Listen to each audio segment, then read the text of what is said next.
Hi everybody, it's Marcy and Chunk. We're back again. Sorry it's been so long. I have tried to do as many videos as I could during the summer, and I came up with a few summer projects for y'all, but it's just kind of a slow season for chunky knitting, as you all know. But we're back, and it's our favorite time of year, right, Chunk? Yeah! He's so happy. He's like collecting dust and cat hair from sitting over in the corner. And it is fall, our favorite time of year. So I've got a couple of announcements for you real quick, and then we are gonna get to the video. I of course have new colors coming out. Yay, fall colors, fall colors. My number one is going to be my new fall mix. Isn't that beautiful? It's got a light yellow and like a autumn orange color in it and two shades of beige. It is super soft and fluffy as usual. And my next favorite, moss green. I sure hope the camera's doing this justice. Isn't that pretty? I have a new camera mount because my other one broke, so I'm starting using my ring light camera mount, so the view is a little crooked, but it's still going to give you an over the shoulder view as I knit. So this is not permanent. I'm going to get something better. I promise. I'm only on my fourth one. So anyways, here's moss green. These will be available in my Amazon store in about 2 to 3 weeks, hopefully. Here is my pride and joy. Look at this beautiful pumpkin pie color. Isn't it gorgeous? I tried to create, I'm sorry, a little nervous, I haven't done this in a while, create something a little different than what's out there, what I've seen from all the other companies. This in real life looks exactly like the pumpkin pie mix. So if you can envision that, that's what you're going to get here. Unfortunately, it does not match this one very well. Not that they don't go good together, but as you can see, this is got more of a pink tone to it, like a coral orange almost. But this is straight up pumpkin pie. I had a hard time deciding if I was going to call it pumpkin pie or pumpkin spice, so the name might change before it hits my store. All right, so we've got moss green. Then, ta-da, bright orange. Look at that beautiful fluffy color. This is about the brightest orange I think I've ever seen, but it's definitely a Halloween orange. Looks great with black. And I got a couple more here for you. Actually, I want to say that these next few here are my favorite of all. These are non-fall colors, but everybody's been asking for blue, so I created Moonlit Slate. Look at that. This is a beautiful slate teal, kind of a tealish slate, or more like a midnight blue slate, actually. I'm sorry, it doesn't have any green in it. And then we've got light gray and medium gray in it, and then a very light slate blue, which, as I can tell, the camera's not doing it justice either. But this is super soft. It feels just like my pink truffle yarn. I don't know why certain colors are softer than others. They just are. And it's all made from the same yarn company, but still softer. And then, of course, I decided to get matching colors. Look at slate blue. Yeah, this is a light slate blue. So you put the two together, that's going to make one beautiful blanket. I can see I need to stay to my left a little bit with this camera set up. And then I had to go even farther and get a third color to match, light gray. So these three together are going to make a stunning blanket. Sorry, I'm going off camera here. I'll get it right, ladies and gentlemen. Look at that. So this is a very light gray, pale, like almost a white gray, but it matches the color in the moonlit slate. So we have moonlit slate, slate blue, and light gray. And let's see, two more. I got a whole gigantic pile going here, excuse me. Dark green, beautiful. Actually, I'm going to rename this one Hunter Green. I started out calling it Emerald Green, but then my daughter was like, Mom, that looks like Hunter Green. And I realized she was right. So, because she's a teenager, they're always right, right?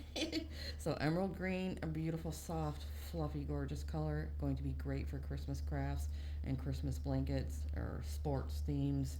Anything you can think of that you want to put your hunter green in. That one. And my last new color is just going to be black, or onyx, I will probably call it, but it is black. Look at that. And much softer than some of my competitors, I shall say. I will not name them. I don't want to be rude. And I am going to restock a favorite that went out of stock that I sold out lightning fast, my flamingo pink. There was only a little bit left of it, and I didn't want to restock too much of it for the winter, but I'll get it back next spring. This is all I have left of it, a little tiny ball. But Flamingo Pink will be coming back for a very limited time in about 3 weeks. If you join my group, again, Chunky Yarn Blanketeers, and I also have the Beginner's Blanket group now, which is my new like sister group, and they both say Chunky Yarn Blanket, or I'm sorry, Chunky Knitted Creations in the title also. So Chunky Yarn Blanketeers or Beginner's Blanket group.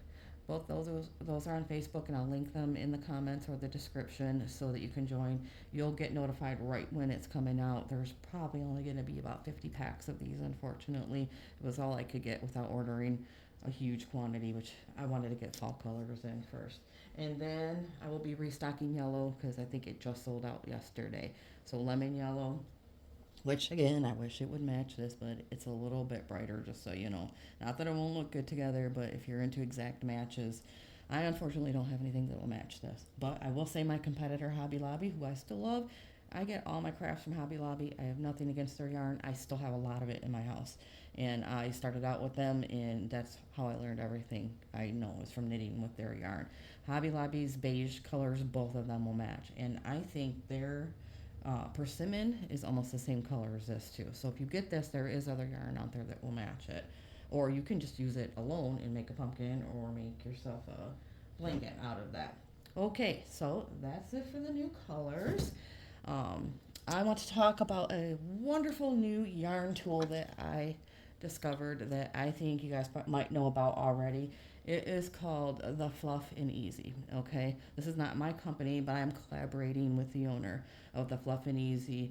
It's made by a company called Inspired by You LLC, and she's a friend of mine. Actually, we go way back from being in the yarn groups together.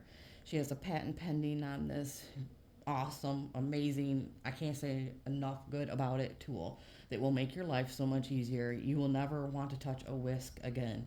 When you buy yarn from Amazon, as you know, like especially mine, it comes compressed like in a package that's 1 inch thick. And my instructions say when you open it to let it sit for about 3 hours or 2 hours or whatever, and unwind it and let it fluff up on its own. And I always thought that's great, that's good enough. And then sometimes we get some spots that are just a little wonky, and we still want to run a whisk or scissors or whatever tool we can find to fluff it up. Or you might not want to wait that time. You get your yarn, you're so excited, you get my beautiful new colors, and you want to start knitting right away. So what do? We get out our tools and we try to fluff it up, or we just knit with it and let it sit.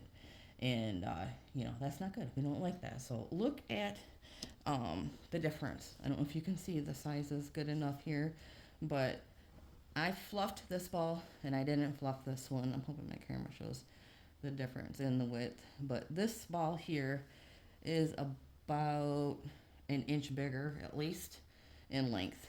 And I also put it to the test, and I took one that was fluffed and one that wasn't, and I cast on 20 stitches and knitted about 4 rows with each. One that was fluffed and one that wasn't. And the one that was fluffed with the Fluff N EZ tool had at least an inch and a half, almost 2 inches of width more. So that's how much this thing fluffed up my yarn. It made the blanket almost 2 inches wider than it would have had I not fluffed it, and just thicker. So it's going to save you money. It runs around $24, I believe. Don't quote me on the price because she has sales. If you join my Facebook group right now, today's September 9th, and she is collaborating with me in there, and she just posted, her name is Joanne, she just posted a discount.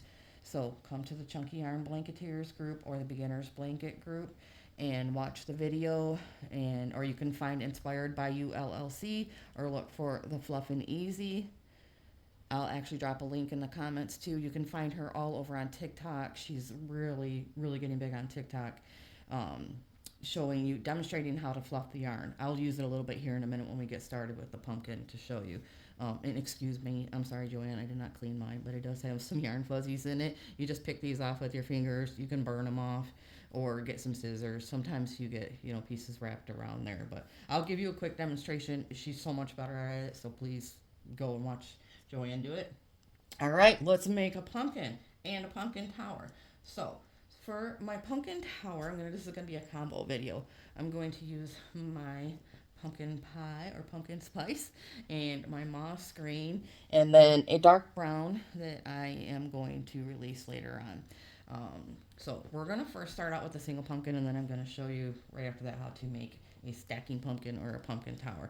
I'm gonna make this one smaller than I have done before. If you're in any of my groups, you'll see that I actually did like a quick video of one, and I cast it on 16, I believe, for the bottom ball, and then 14, and then 12, and that baby came out to be over 2 feet tall.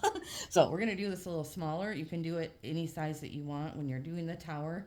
Just reduce by 2. So if you make your bottom ball 12, make your middle ball 10, and then 8, which is I'm gonna try that right now and see how much smaller it will be.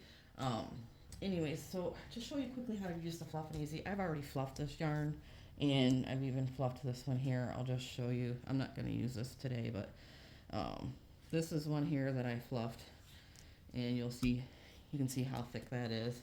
This one wasn't fluffed, so let me try to unwrap my mess that I've made here.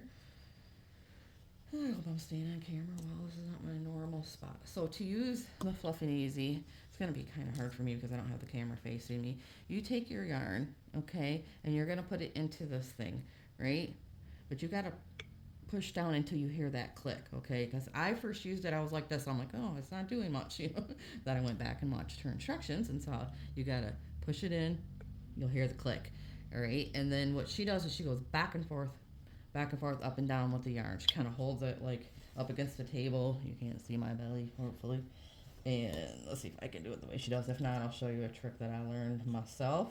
And you actually will love doing this because it's almost as fun as knitting. So if you got to hold the yarn tight with something and then just glide up and down. I see it pulled out because of my stomach. I can't lean in enough. So you need to glide up and down the yarn. But what I do sometimes is I just take it, I start here, I pull through, and then I pull back through again.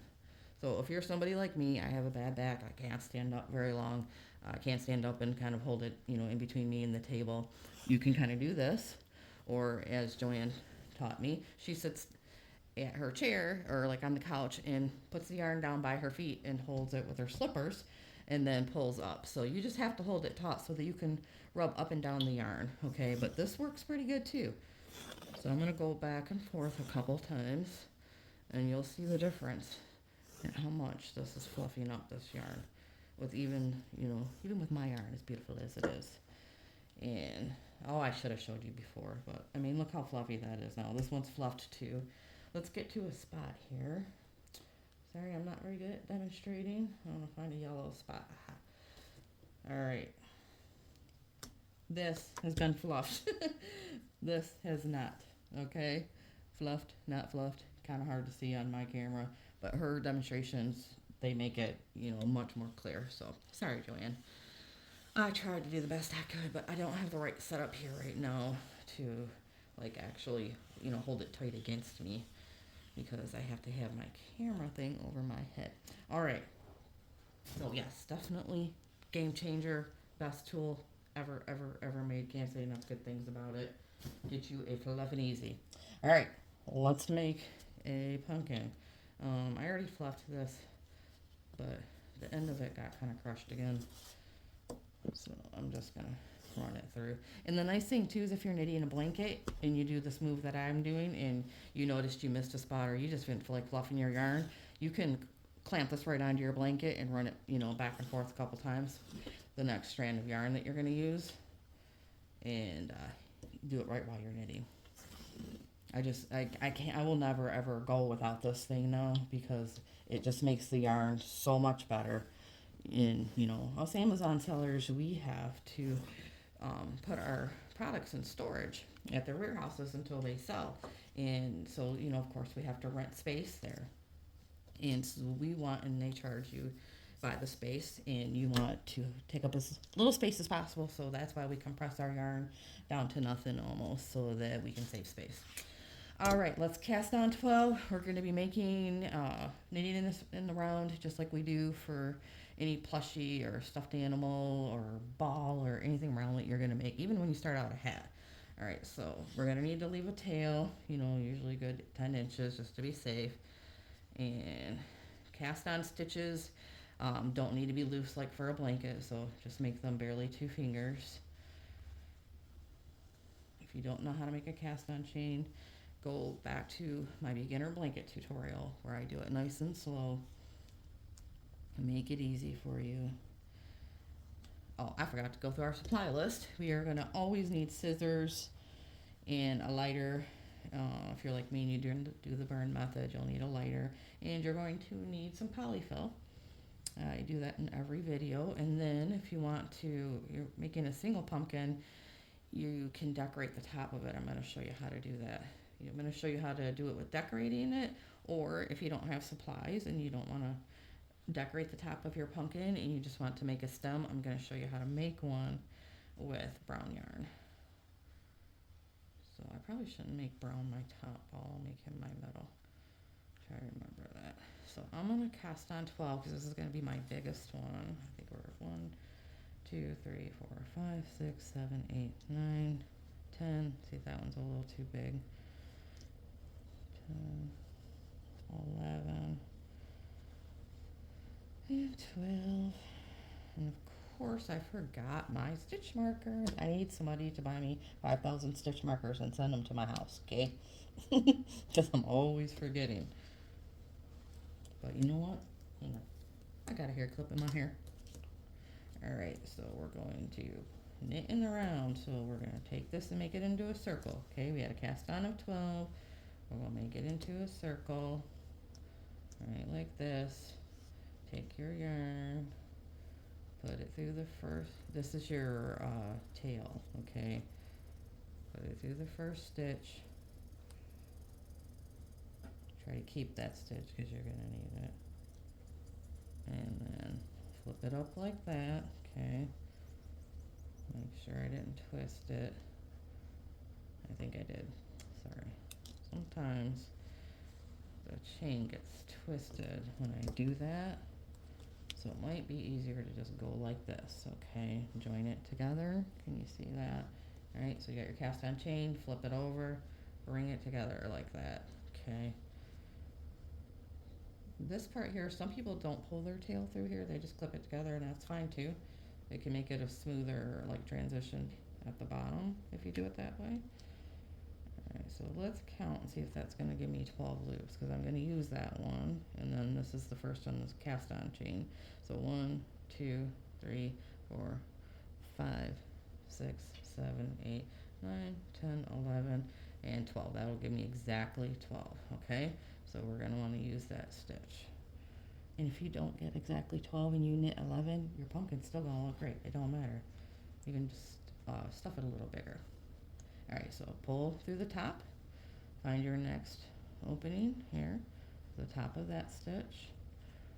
Okay, see where I'm doing? Right through the top of every stitch here, okay? And make them small, because when you're going to stuff this with white polyfill, and you don't want to see the polyfill, just so it looks tacky.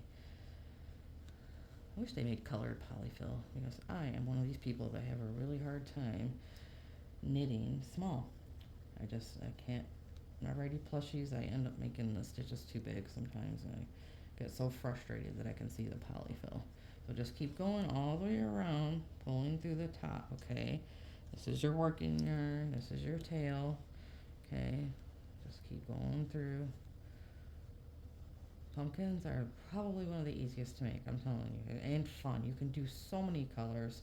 Come to the group, type in the word pumpkin in the search bar, and see some of the amazing, beautiful things that have been posted by our ladies.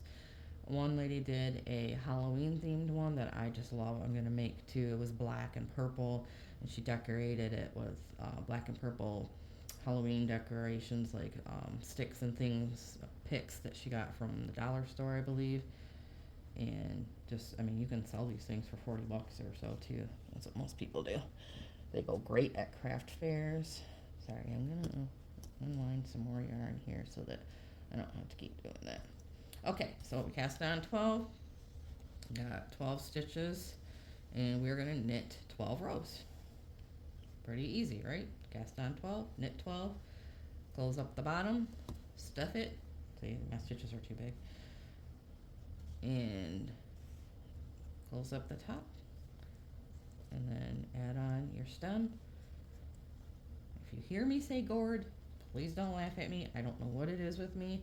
I keep calling the top part of the pumpkin, it's gourd, when a pumpkin is a gourd, and I mean stem. I just don't know where my brain keeps coming up with that, but yeah, that's just me. I'm goofy. Alright, trying to keep all this mess out of here so you guys don't get confused. The tail there. Oh, you know how many times I've accidentally started knitting with my tail instead of my cast on chain? Yeah, don't worry if you do that, because you'll run out of yarn. You'll be like, what's going on here? Alright, so this will be a lengthy video, just so you know. If you don't want to make the stacking pumpkin or pumpkin tower, you can call it whatever you want. You can just stop the video after I make the first pumpkin here. And there's actually two ways you can do the tower. You can do it the way I'm going to do in this video. I'll show you as we go. I don't want to jump ahead too much. Forgot my wrist brace. I hope you guys can see. The lighting is not so good right now. I actually have my window open behind me, and it's starting to get dark out, so I'm getting a shadow here. I will turn on my ring light if it gets too bad, though. Alright, so here we go. Keep going. Would have been smart of me to turn on my ring light when I was trying to show you my colors. Didn't think of that. My normal camera stand that goes over my shoulder, I was getting all set up here and it broke. And I've only used it for a very short amount of time. I was really frustrated, so I will be calling Amazon when we're done here. And hopefully they'll send me a replacement, so I don't have to keep using this crooked one here. It's really not crooked. What is crooked is my white background that I use here. And I do that because this is my actual dinner table. But I love knitting here. And it has creases in it, you know, crevices because it's real wood. And I was getting tons of buildup in between my wood slats from yarn fuzzies, and that was not too pretty looking. Sorry. Carpal tunnel is getting bad these days. I don't know what to do about it. I've had 2 surgeries and another surgery for my thumb, and there just ain't much they can do these days, so I need to wear my brace more. Just so you guys know, this very, very addicting hobby can be treacherous on your hands. So do your stretches, do anything you can to, you know, fight off carpal tunnel. Get on Dr. Google and ask him what to do. Get yourself a squeeze ball, wear your brace, take breaks when it hurts, all that good stuff. Alright, we're getting there. I think we are on 1, 2, 3, 4, 5, 6. 1, 2, 3, 4, actually 5. We're starting row 6. And again, if you accidentally do 11 rows or 12 rows going up or 13, it's not going to make a huge difference. Just don't get too far off or your pumpkin will be tall and skinny. Unless you want one of those. I mean, look at gourds. They come in all shapes and sizes. So you could make, get like some mustard yellow and yarn and make a squash or something to go along with these. It would look really cute. The fun part is when you get to the top of this pumpkin, because there's so many things that you can decorate with. I'll show you guys some of the things that I use. Cinnamon sticks for the stem are wonderful because it will scent the pumpkin and you'll make your house smell good. And if you're lucky, like me, your pets won't like the cinnamon and they'll stay away from it. My cat, as I've said before, will chew on anything that even looks like it's a plant or a flower, even if it's fake. She doesn't care. She wants to eat it. So I'm hoping that the cinnamon on the top of the pumpkin will keep her away. If not, I have a wonderful non-toxic, pet-safe product that I spray on it. Trying to think of the name of it. It's by Nature's Miracle, and it's a pet block, I want to say. something like that. Anyways, it smells like black licorice. Won't make them sick, but they do not like the taste of it. So if you have problems with your pets chewing on any of your stuff, like especially when you decorate the top of your pumpkin, get that Nature's Miracle Pet Block. Actually smells pretty decent too. Similar to black licorice. I spray my Christmas tree with it. After a while, her curiosity wears off and she doesn't bother it. So I don't have to spray everything a couple times and then she just gives up. She assumes that it's always going to taste like that.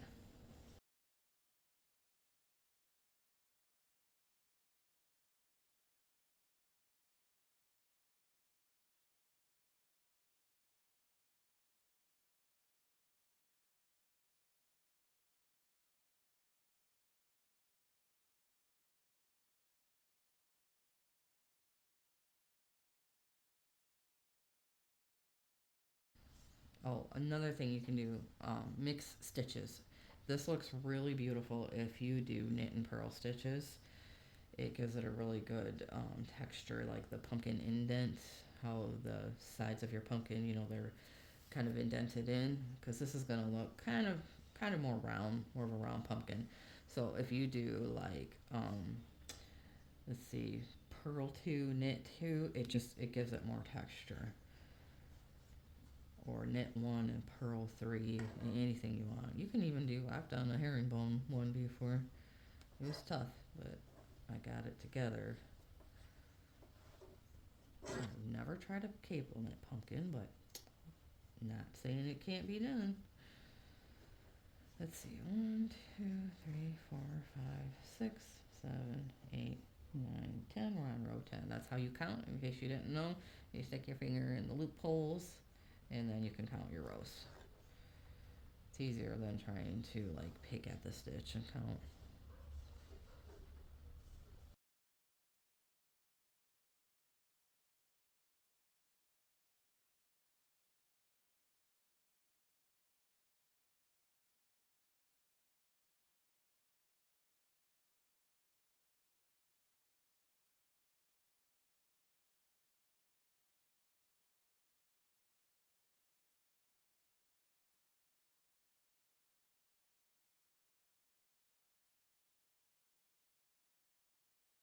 I didn't miss any. 1, 2, 3, 4, 5, 6, 7, 8, 9, 10, 11, and 12. All right, we've got 12 all the way around.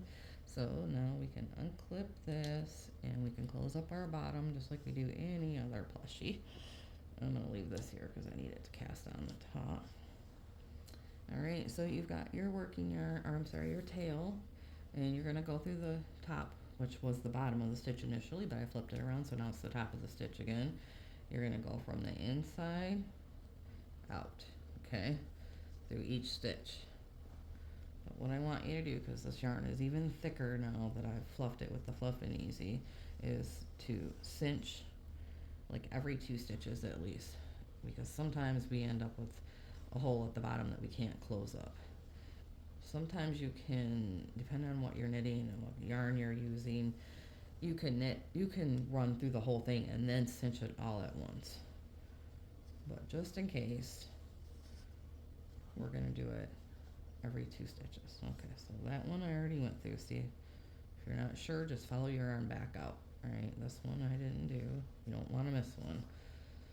All right, hopefully this closes up all the way. If not, you just back this back out and run through it again, and then you can close it up. Or you can go through each stitch twice. Alright, see how it's looking. Alright, we've still got a few more. So I've already gone through that one. Go from the inside out and cinch. I think it's going to close up good for us. I haven't done this since I've used the Fluff N EZ. There we go.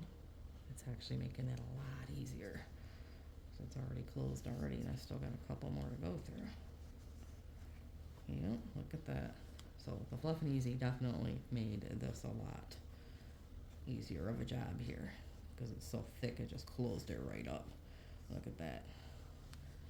So now I'm going to shove this through the center hole Alright. And then go inside and tie a knot. Or if you can't do that, you can tie a knot right here and then push it through. Alright, so now solid, nice solid bottom.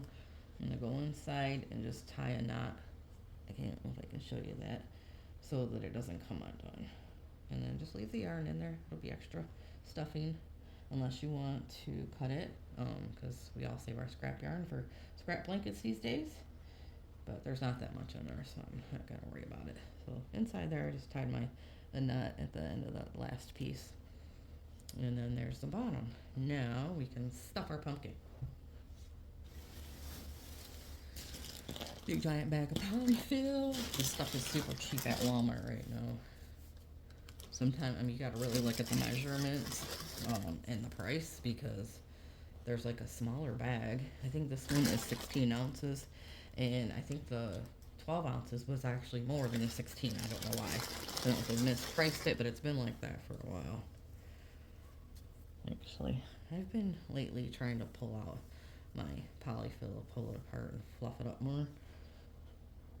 You get more use out of it that way. I just keep stuffing and shaping till your pumpkin looks the way that you want.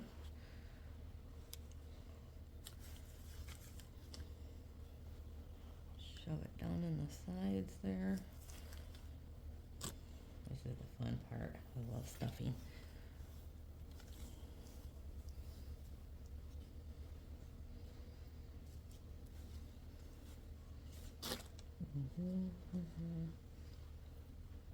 You can see the top there. Alright, and then you can add more after you close it up if you want to also. And just kind of get your pumpkin. I kind of try to act like it's closed up so I can see if I like the shape or not. And this is a nice tall jack-o'-lantern looking pumpkin. I want him to be fatter though, so if I overstuff him, as you can see, the polyfill starts poking through. And you also want to make sure that your bottom is nice and flat, because if you're making a tower especially, you want it to stand up. So make sure he stands up. Do what you can with your stretching here to make sure. Yeah, see, I overstuffed him a little, but that's okay. This one's going to be for me. Alright, so now I'm going to start closing up, and then I will stuff and shape him some more. Alright, so you need enough yarn to go around. Most people do twice before they cut off their piece. I usually do once, just because out of experience that's all I've ever really needed. So now with this closing up here, same thing you're going to do from the inside out. So if you see your stitch here, this is the one we left off at. This is where our working yarn is. You're going to go through the stitch and try not to drag your. This is why I don't stuff it all the way, because the polyfill will get all over the yarn. So I try not to drag it. So I pulled it through, okay, these holes, all right, from the inside out. Some people like to do the outside in. It really never has made much of a difference to me. And you can tighten a little bit as you go, but you don't want to pull this and cinch it like you did the bottom until you're done, because it'll make it crooked on the top. So here, the inside out.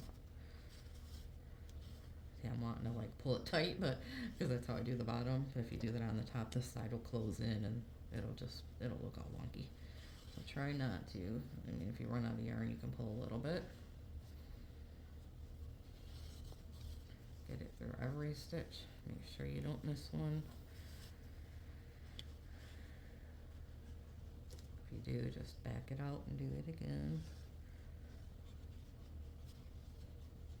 I think I'm going to get a camera stand thing or holder that I can hang from my ceiling light right here above me. I really want this to be right over top so you guys can see everything better. And it's right next to me, and I'm afraid I'm going to bump it and knock it over. We're getting there. Okay, so there's one left. And then I also like to go through the first one twice when I'm almost done here. Alright, so you're going to pull and pull. See, it's closing up good, and that's pulling that in. Alright, I'm just gonna make sure it's shaped. See, the shape looks so much better now. So just get it the way you like it. You can still add more polyfill if you need to. My polyfill has been coming with a stick inside of it, so that you can like pack down the polyfill. It's really cool. Alright. Just get it shaped the way you want it. I'm pretty picky about my pumpkins. I don't know why, but I want them to look just right. I don't like how this. So you've seen as I was overstuffing it, it stretched out my stitches a little tiny bit. Not as bad as I usually do, but knit as small as you can and don't overfill like I did. You can try to squeeze them back together. It's not bad though. Okay, so that's it for that part, and I'm gonna close it up a little tighter. Again, this is a lot of excess yarn, and I keep my scrap yarn for scrap blankets. So I'm actually gonna cut that, but you can just stick it down inside there if you want. Tie a knot there at the end of your last one. Oops, I forgot to go through. Yeah, I guess I won't this time. Maybe I can push this one through. Nope, I undid it. You know how I said a few minutes ago that I like to go through that last stitch twice? I forgot to do that. It's not a big deal though. That's just something I do to make it extra secure. Alrighty. So now we're gonna shove that down inside, and our top is all closed up. So if you're just making a single pumpkin, this is where you would put your stem. Again, cinnamon sticks make great. I bought these just our organic ones. There's bigger ones on Amazon, and they kind of are unfolded more. But a lot of people will take 3 of these and just, start shoving them in here. And, make it look like that is your stem, and then decorate around it. I made this beautiful bow today. There's a wonderful crafting lady that I follow named Hammond's Nest on Facebook. Hammons, Hammond's Nest, and I've learned all my crafting stuff from her, and she teaches how to make bows. So you can put bows on them and add flowers into them. You can just stick them right down inside it like you're planting it. Leaves. I mean, I have so much craft stuff around my house laying around. These I got at Hobby Lobby last year, and they're really, these are going to go on some of my pumpkins. They're burlap leaves, and you can hot glue onto here. Okay, but if you don't have craft supplies or don't want to do it that way, watch till the end of the video here, and I will show you how to make a stem out of yarn. Okay, so now we're going to move on to the pumpkin tower, or stacking pumpkins as they're called, and we're going to make the next 2 balls, and we're going to make them smaller. We did 12 cast on with this one and knitted 12 rows. So the next one we're going to do 10 cast on and knit 10 rows, and then we're going to do 8 cast on and 8 rows for the last ball. I'm going to pause it just for 1 minute so I can get my charger. Okay, let's continue. I had to charge my phone for a while, so I had to cut the camera there. Alright, we did the bottom ball, and we cast on 12 and knitted 12 rows up, and then closed up the top. Now we're going to go to our middle ball. And just so you know, I still have this much yarn left, almost a half a skein. So you could probably make 2 12-inch pumpkins with 1 skein of my yarn. They average 30 is the smallest I've seen, but I've seen them as big as 33 yards. And that is because it's sold by weight. So just so you know, so some colors, like the darker colors, are heavier, and you may not get 33 yards on that. But the ivory, I've always measured those, and they would come out to be about 33. So it really depends on the color, and their weight can be off a tiny bit sometimes too. So the next one, I'm going to do dark brown for the middle, and we're going to cast, or not cast on, but we're going to do 10 stitches. We're going to pull up 10 stitches and then knit 10 rows for the middle, and then do 8 for the top. So for this, you could make a separate pumpkin just like this and make it smaller, set it on top, And let's pretend this is the pumpkin, and just kind of weave your yarn through and connect them. If this part ends up being too hard for you, I've seen people do that and they come out very nice. You just pretend you're sewing and seam it through. Just get it in as close as you can, and that's just another option. But so what I like to do is pull up stitches, and you want to count that you're going to do 10.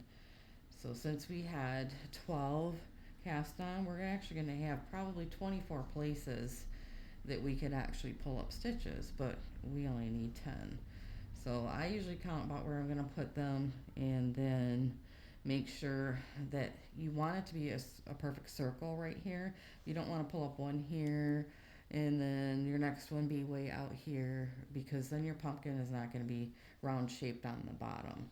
So try to make it in a perfect circle, and don't put it out too close to the edge, or this second pumpkin will end up looking as big as this one. So I usually go about an inch in and start pulling up my stitches there. And you'll see there's your strand of yarn goes through there. So it should line up pretty well. So let's say this is how we pull up stitches. We take a piece of yarn, we pull up here, push this through it. All right. And then pull up. Okay. And hopefully that won't be too far out to the edge. And yeah, we will just pull in tight when we do it. Okay, and then we're going to count 10. If you go and skip every other one, you would come up with 12. So you're going to have to just kind of, estimate that every once in a while you're going to skip 2 spots, so that you're only pulling up 10. And you're going to find that some places are so close together here that you can't get a stitch in there anyways. So like here, I'm skipping this, and I'm going to go to the next one here and pull up. You can pull from the inside the inside or the outside, but it actually looks better if you go from the inside out, like you're purling almost. And then when you start knitting through them, you can decide if you're going to knit or purl. I'm hoping that this isn't going to be... See, now that I've got these pulled up and I'm looking at my pumpkin, this looks like it's going to end up being the same width. So I'm going to have to try to come in closer to the middle of the pumpkin. See, when I went out here, which is about 3 stitches out, it took it too far out to the edge, and I'm just afraid that's not going to look big enough, or it's going to look too big. So let's go back over and go to the second stitch from the middle. It's always just kind of trial and error, when you're doing this, depending on how tight you pulled the top and all that. There can be a lot of variances. And if you don't get enough stitches when you go around, you just back it out and start over again. See, like that one, I can't even get a stitch in there. But I gotta make sure that I get 10. And it's pretty tight at first. So there, I've got 1, 2, and then I can count 3, 4, 5, 6, those will be our next spot, 7, 8, 9, 10. So you just want to try not to leave big gaps between the ones that are going to be the oddball ones. I'm going to skip this one here. And this is probably actually easier if you make a bigger pumpkin on the bottom, because that giant one that I made that I talked about, that was ended up being 24 inches tall, I did 14, 12, and 10, and it actually was easier to make my second ball. I had more room to deal with here. Alright, so this is pretty tight together, so I'm going to skip a stitch and go over, because we have too many spots. And this part isn't going to show too much anyways, because we're going to stuff the pumpkin and it's going to come out a little bit. I haven't done one with these colors yet. I imagine doing brown as my top ball originally, sorry. And see, it I didn't want it to match the stem that I'm gonna make. And I'm gonna make sure that I don't stuff this one too big either. So where are we at here? 1, 2, 3, 4, 5, 6, 7. See, I've got, or I'm sorry, 1, 2, 3, 4, 5, 6, 7 already. So I only need 3 more stitches, and look at all that space that I got. It can get kind of, you know, like some guesswork here. You might have to take it out and start over again. So I'm gonna try and see how this looks. Actually pulled up some foam there. I'm a little tired, so if my words come out funky, that's just because it's late. 8. Let's see, how many do I have now? 1, 2, 3, 4, 5, 6, 7, 8, 9. So I'm gonna skip over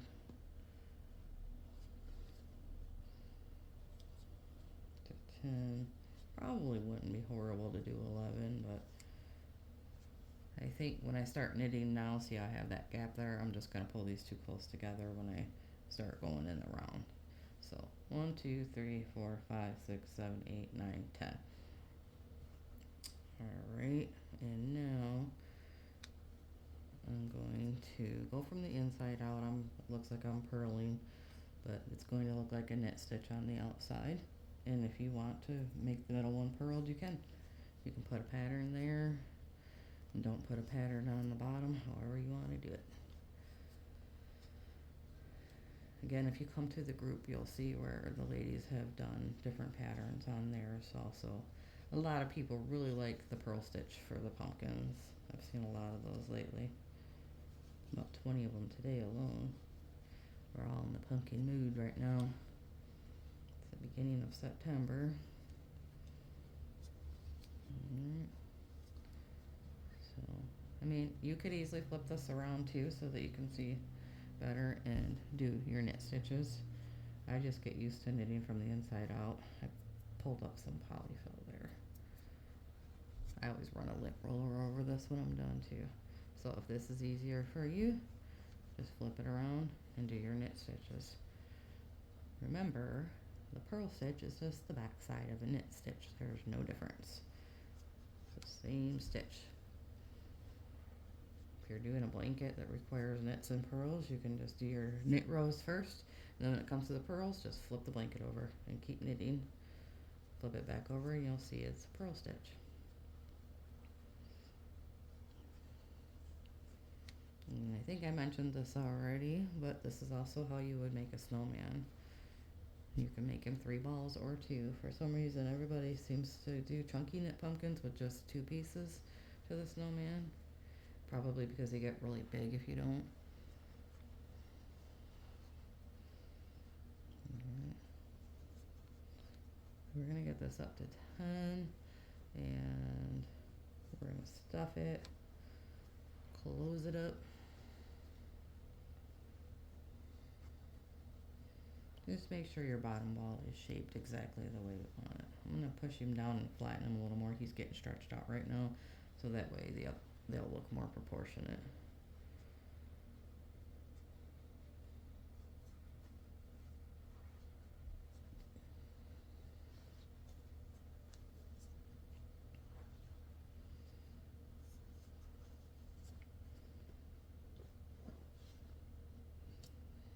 This ball of brown yarn here, I didn't use the Fluff N EZ on it.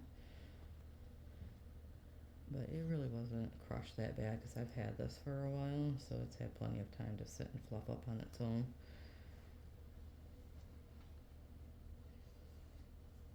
Just hold your stitches close together when you knit. Always do that, especially for blankets. You're going to have a big gap in between.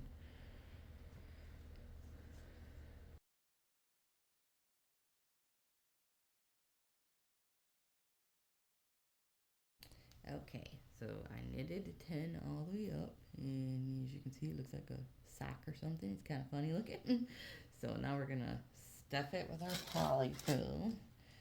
Actually, first I'll cut the yarn like I showed you before.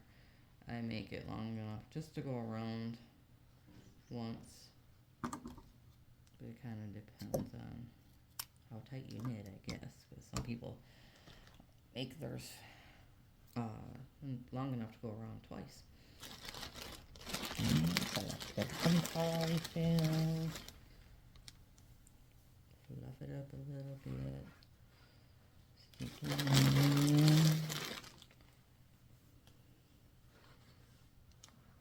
You can stuff it all the way or part of the way before you seal it up. It's up to you.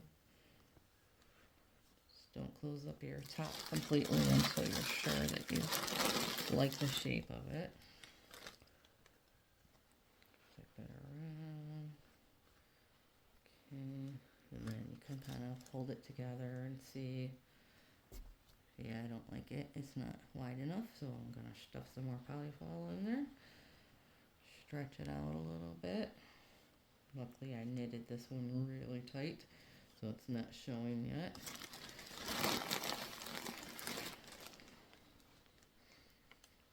There we go.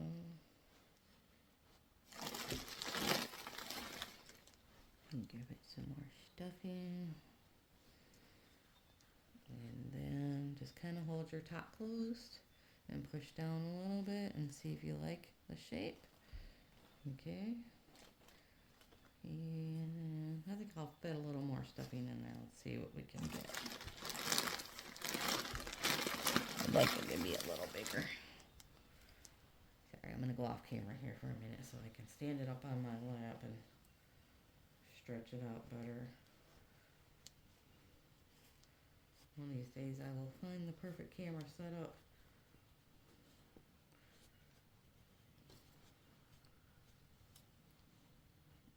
There we go. Stretch it a little bit. And see, when I knit tight, then they don't get round enough. I can't win. Alright, let's start closing it up and see how it looks. And then we can always adjust. I'm going to take a little bit of that polyfill back out. And just know that that's how much I need. It gets all over the yarn. Alright, just like we did before, this is our tail. That's our last stitch. We're going to go from the inside out. Pull that through. Turn. Inside out.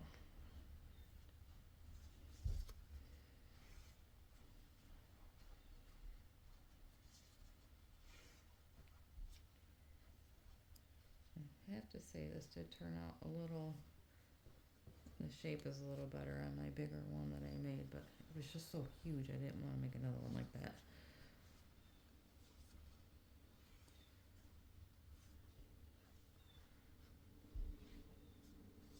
So you could even do 12 on your middle one here if you want to, and then just don't stuff it as much. You can come to the group and look at the pictures that the other ladies have done and ask them how many they casted on and all that and how big theirs are, just to kind of get an idea of the different sizes. Alright, so there we go. We're almost closed up at the top. Okay, flatten it down a little bit. My shape is getting better now. I'm happier with it.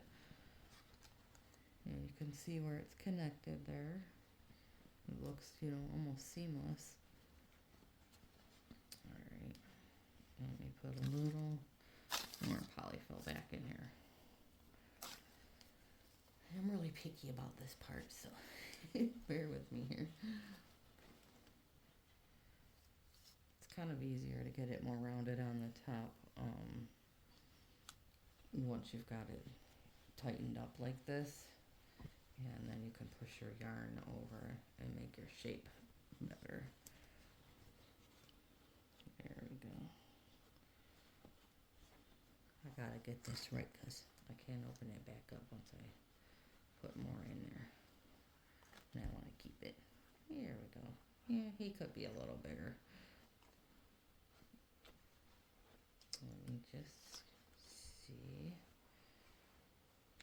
Push him down. A little more polyfill in there.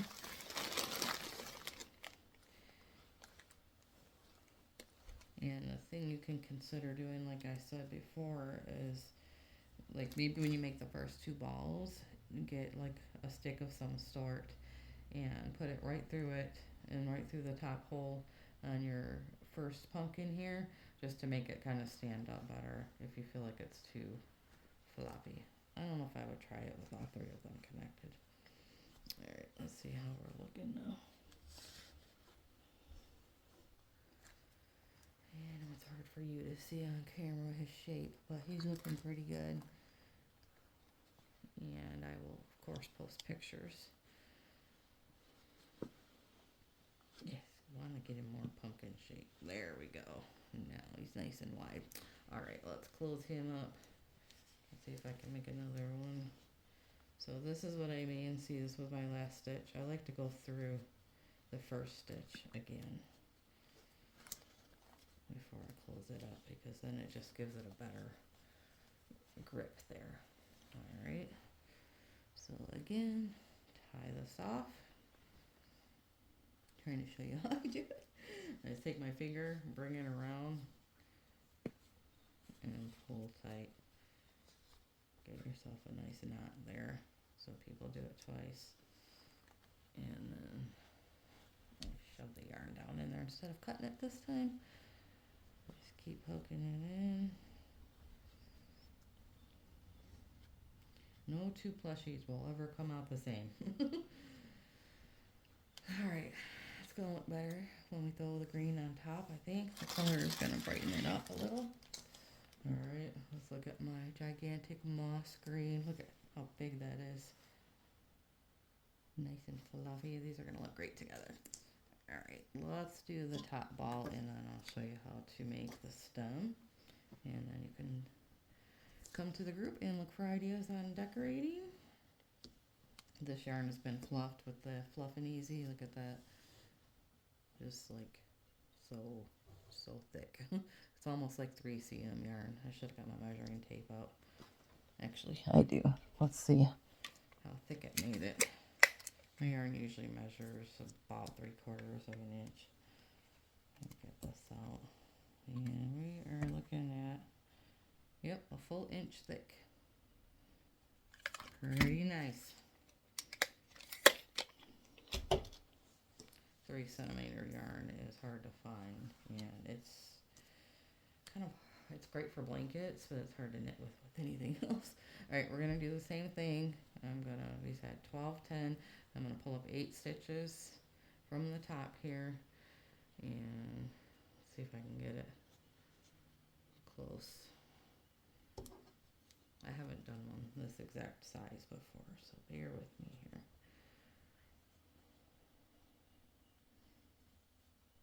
There's just not a lot of room up here to...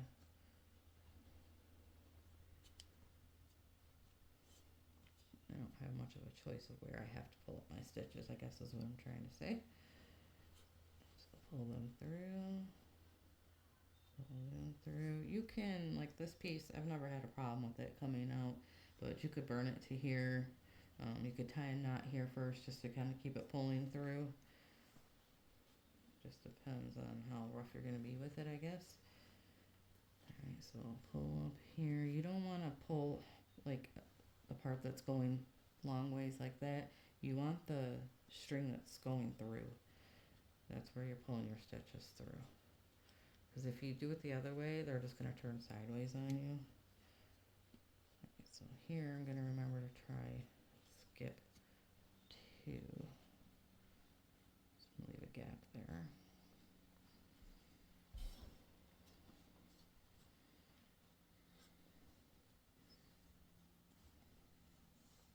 Let's see. Then once you knit them through, you can pull them closer together, so don't worry about that little gap there. Look at that moss green, isn't it beautiful? See, I liked the way I used to do my camera where I had it across from me, because I could show you so much more of the actual plushie, but you couldn't see my hands up close to see what I was knitting, so it made it hard to. There's really no perfect camera angle. Alright, I've got 1, 2, 3, 4, 5, And I'm halfway through, or halfway across the circumference of it. 6, 7, 8. So let me pull these back up. 1, 2, 3, 4. 1, 2, 3, 4, 5, 6. So I only have 2 more stitches to go, and I've got all that space there. So let's see how it looks. If I don't like it, we'll back it out. But I need this top ball to be small. I think it's going to be alright though. You can stick your finger inside from the other one to find the stitch seam that you need there too. This will get your carpal tunnel, let me tell you.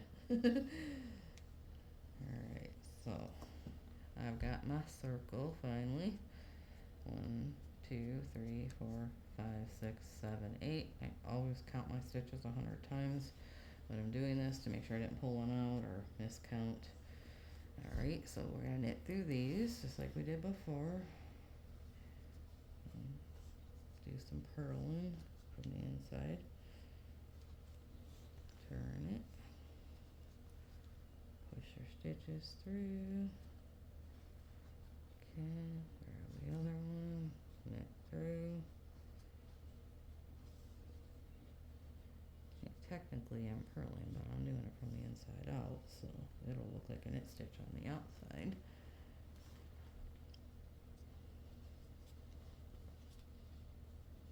I usually do the first row like this just to show you the inside. I love this shade of green. I can't wait to make a blanket with it. I've got a herringbone blanket that I made with all different shades of green from Hobby Lobby and Bernat on my couch that I've had for a couple of years now, and it's seen better days. We all use it, and it's got some stains on it, and I've washed it a couple times, and it's just as fresh and pretty as a new blanket. So I think I might make myself a new one with my new yarn. Alright, so now I'm going to flip it around this way and hold it. And we're already on the 3rd row. We're going to do 8 rows.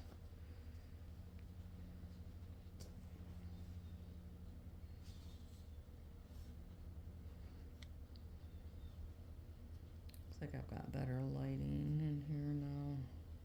The shadows are gone. So we can see the colors better.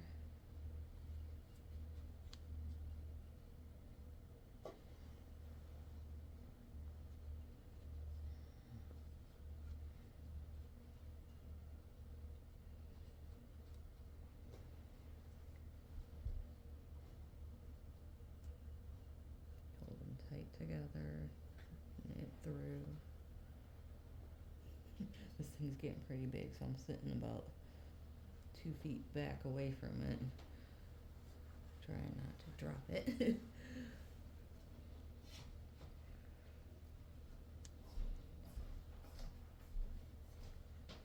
Yeah, I can see the stuffing right there. That's making me mad. So when you knit it really tight so that you don't see your polyfill, then it doesn't stretch as well. So kind of keep that in mind. You might want to actually knit more stitches than I did if you knit super tight. Which I need to do when I'm doing plushies, but I just, when I first started knitting, we all develop our own stitch size. And all I did was blankets for probably the first 6 months. Non-stop, but it was, just blankets. So when I started doing plushies, it was really hard for me just to adapt to the fact that I needed to do really tight stitches. And I've just never really gotten myself to keep it consistent when I do plushies now. I know how to make them and make them pretty, but they end up being just a little too big, the stitches anyway. It's fine if you're doing a white one like a snowman, you can't tell. Which is why somebody needs to invent colored polyfill. But think of how many colors they'd have to come up with, right?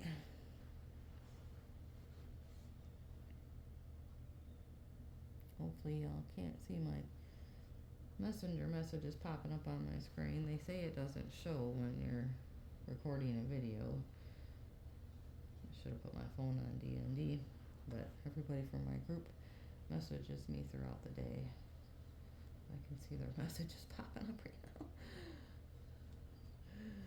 Hopefully it doesn't show up on the screen. Not that anybody's saying anything bad. We just talk about what we're making and give each other ideas of where to get things and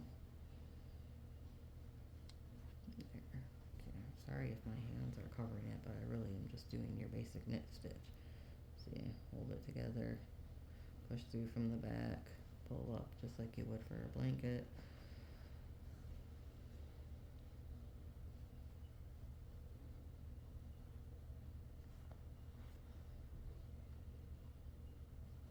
Okay, I'm gonna pause it for a minute and just keep knitting around until I get to 8 rows.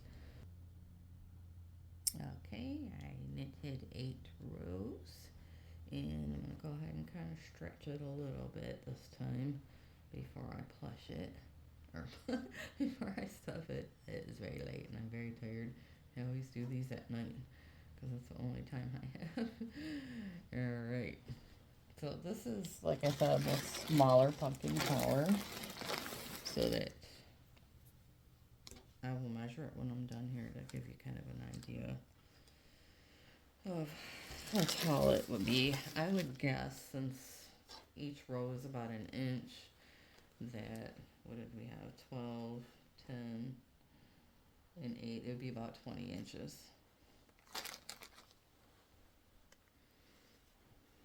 These top ones gonna be kind of small. There we go. Alright, measure my yarn to go around about 1 time. Okay, and we'll cast off the way we did before. Go to the next loop, pull from the inside out, next loop. I hope my face ain't getting on camera because I look like death right now. Inside out, inside out. If you want to see that from the top, again, here's your stitch, inside, pull, go to the next one, pull it from the inside, and once we get it mostly closed up, we'll check and see if it looks like a pumpkin or not. So here's my last stitch there. Alright, I'm gonna pull it most of the way. I can already tell that I want more stuffing in it. Oh, I wish you could see the whole thing. But it's a cute little pumpkin on top. This middle one I'm not really happy with. Again, I knitted it so tight that I couldn't really get it stretched. So be cautious of that. Alright. Very, very pretty colors together. Definitely looks like fall. I'm gonna add a little more to the top here, just because it feels kind of flimsy. Just flop them around and stuff them the way you want them. I think I'm gonna do another one of these with my fall mix and just do the whole thing that color and then decorate it really pretty on the outside. Alright, so I'm gonna keep smushing down this middle piece because it's driving me nuts.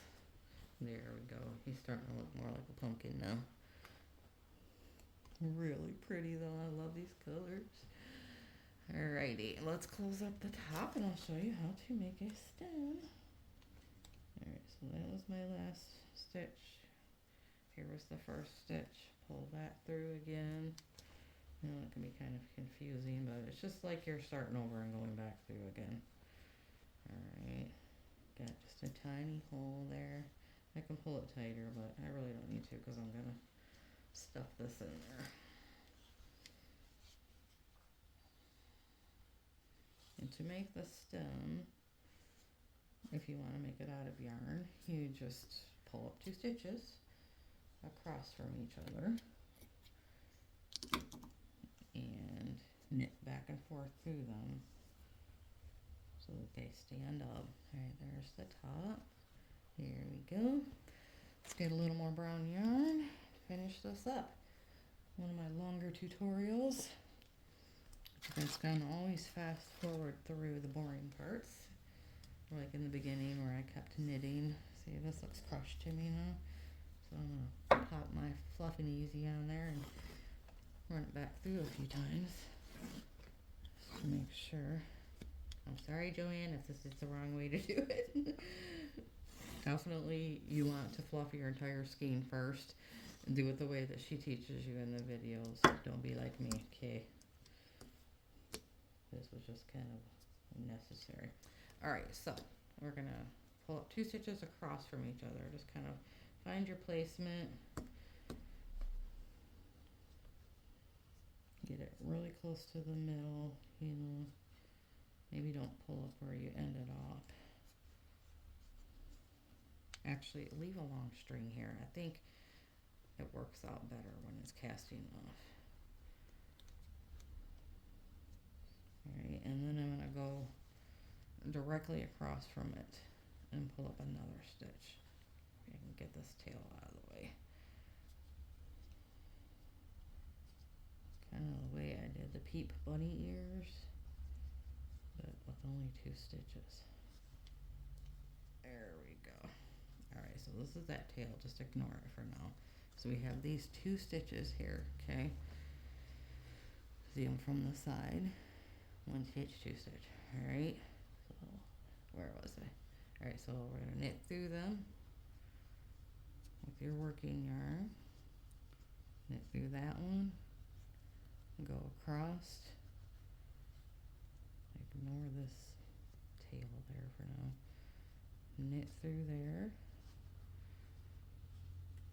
And just keep doing that. Bring the working yarn back over. Again, you could do this with purl stitches too. It might even look better. And you could do it 3. Pull up 3 stitches if you want to make it thicker. Okay. This is just an option to do it with yarn if you don't have any of these other crafting accessories that some of us do, because I'm a crazy crafter too. Alright. I've got 4 so far. Pull back and forth, flip it, come back through, pull back through there. See how tall it's getting? And then you can just kind of, let's see. So if I close it up right now, that's how tall the stem would be. So hard to see with all this yarn in the way. So here we go. That's about how big it would be. And then it would curve a little. I'm gonna make it a little taller because I think if I make it nice and tall, it'll tilt over like a pumpkin stem should. This is how I make my purse handles too. Flip it back over. It's getting really hard to hold on to over here. Sorry. I can't remember how many stitches I pulled up on my other one. I like to do this because, like I said, my cat is crazy and will eat anything that looks like it came from the outdoors, even if it's plastic. And if I do this, she won't mess with it. So I've got 1, 2, 3, 4, 5, 6, 7. I just kind of want to see. Yeah, see there? It'll kind of flop over if you do that many. So you might not want yours that big. You might not want to do it any this way at all. So cut you a nice long strap if you want to lace it back down the sides. So to cast off, it's just going to be like we did before. Actually, I think I'm 1 short here. No, they're the same. So you'll take this, you left off here. Here was your working yarn that we cut. Put it through the other stitch, and then bring it back through this stitch again, and then pull tight. So it closed up those top 2 stitches, and then you can take and lace it down the side, pull it through the side of the stitches if you want to make it thicker.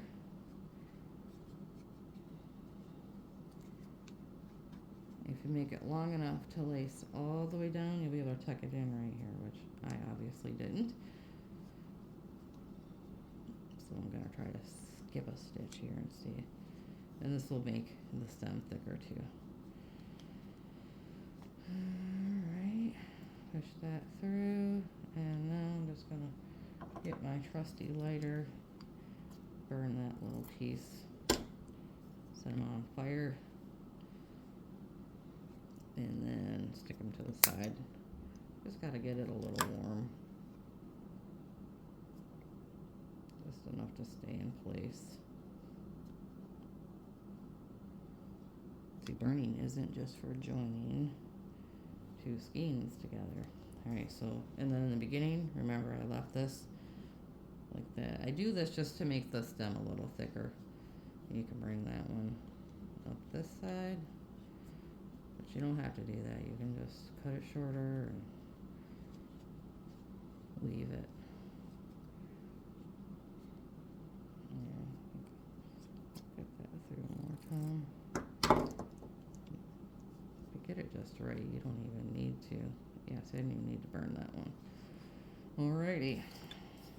So, we have our little weird little Susie Who looking stem there. And then just kind of bend it. If you want to do it this way, you can do it much shorter. This one looks kind of funny. I'll probably undo it and make it shorter. But that's our stem. I'll take a picture of this. Again, it'll be the cover photo for the entire thing. Okay, so I hope you enjoyed this very long tutorial. And I promise again, I will get us a better camera stand so that you can see me better and see the whole thing. And like, subscribe, comment. There will be links in the comments always for my Chunky Yarn store on Amazon. I will put a link for the Fluff N EZ and a link for both Facebook groups and everything that you need so you can find me. And let me know what tutorials you'd like to see next. So I hope you have a happy fall, and I'm looking forward to making some wonderful Christmas tutorials for us all too. So have a blessed day and happy knitting. Bye-bye.